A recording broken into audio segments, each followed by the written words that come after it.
Hi, mathematicians. So last time we met, we started to talk about telling time in AM and PM. So we started just by learning the basics of the clock. And to quickly review, we learned that the shorthand is the hour hand, or in this case, my red hand is the hour hand, and the minute hand is the longer hand, or in my instance here with my clock, the blue hand. We also learned that there are 60 minutes in 1 hour, right? And that each of these time hours on the clock also represent 5 minutes. And each of these little notches on here represent 1 minute. So for example, right now, my clock shows it is right on the 4, almost a little bit past it. So it's between the 4 and the 5. So I know it's 4. And my minute hand is on the 10, so it is 4:10. We also learned the difference between AM and PM. Remember, AM is midnight to noon. So it includes those weird hours in the night when you're sleeping, when you wake up in the morning, when you're getting ready for school, eating breakfast. If you're thinking about when we are in school, it's when you're doing math.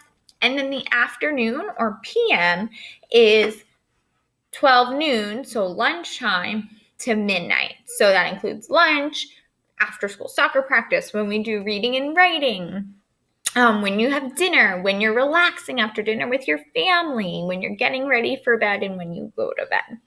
So today we're going to be learning about elapsed time, or how much time passes between a starting time and an ending time. So let's take a look at how we can do that. We are going to learn 2 ways today. All right, so Alicia and her family visited the Kennedy Space Center. They watched a movie that began at 4:10 p.m. and ended at 4:53 p.m. How long did the movie last? So we know our start time was 4:10 p.m. and we know it ended at 4:53. We want to figure out how much time was in between there. And again, this is called elapsed time.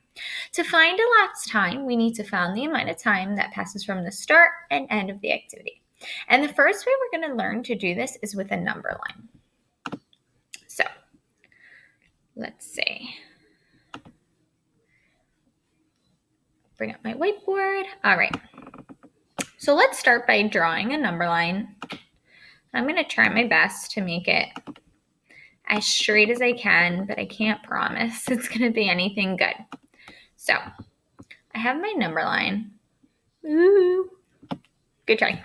So my number line, and I have my start time, which they said was 4:10.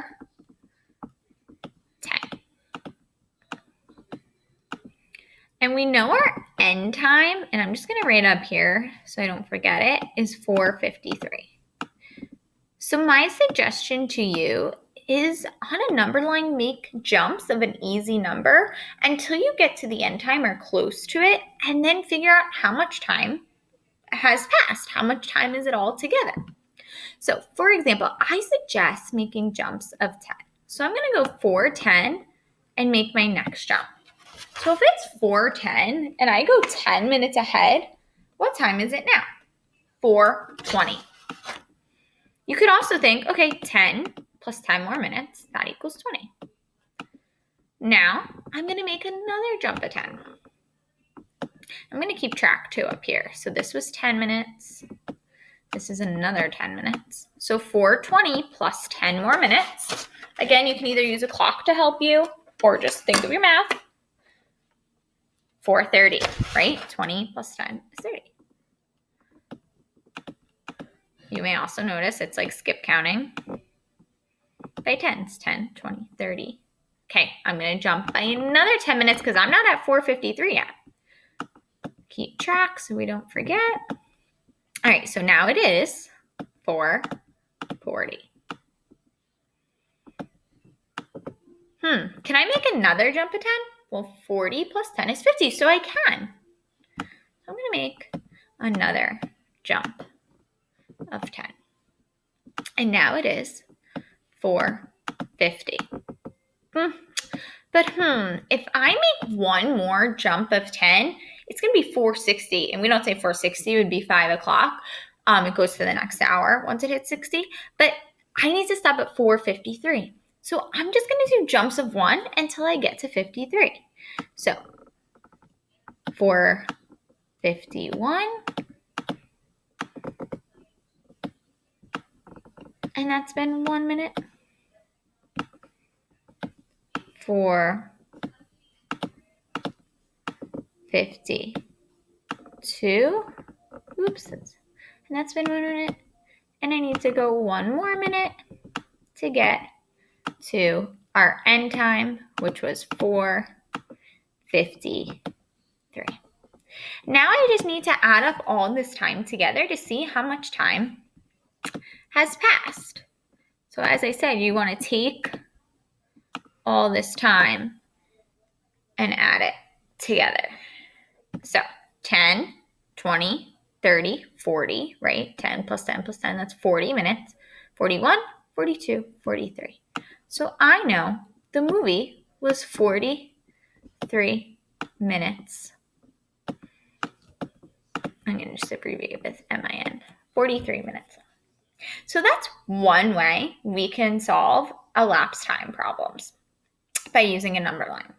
Another way we can solve them is by using our clock. So I'm going to pull up my digital clocks to show you. So remember, guys, under our virtual home instruction lessons for math topic, I put a whole bunch of digital clocks to help you. So there's 3 different ones. You can use whatever one you prefer. I'm going to try this one.